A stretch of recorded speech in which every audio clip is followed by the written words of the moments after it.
This is our trip down the Siouxson Trail, and it's pronounced Siouxson. It rhymes with Tucson, and it's basically a river that we followed um, down by Mount Adams and Mount St. Helens. And the river was super cool. It's the Siouxson River.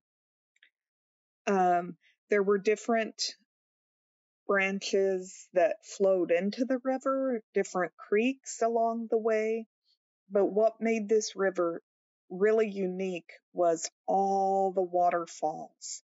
There were so many waterfalls along this, and we were backpacking, and we got to see all the different waterfalls that happened along this river and the creeks that flowed into this river. And we kind of got sidetracked because our original idea was to go to a peak because it was a really nice day. But because these waterfalls kept coming into view, we decided to stay with the river.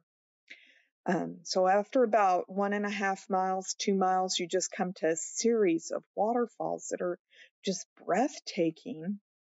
And we got lots of photos there. The lighting was a little bit harsh. So it was almost 4 miles to our campsite and where we decided to stay for the night. We just kept seeing more falls and talking to people on the trail, and they were giving us ideas about where to go.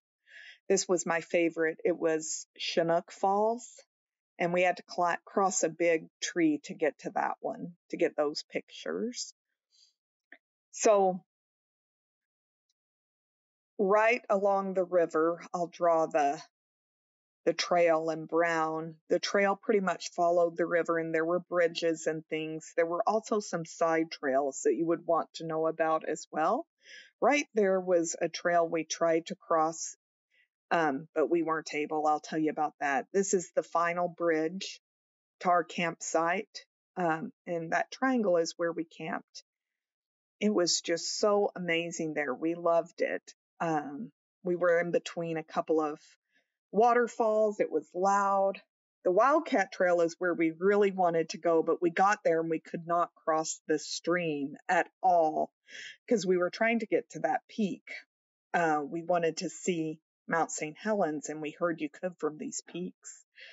But we didn't make it to those peaks because we couldn't go across to the Wildcat Trail.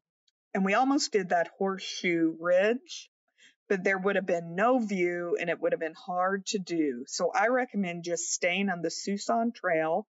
Don't take any cutoffs. Don't take any side trails. Come down, and then you're going to turn and go over a bridge. There are tons of campsites.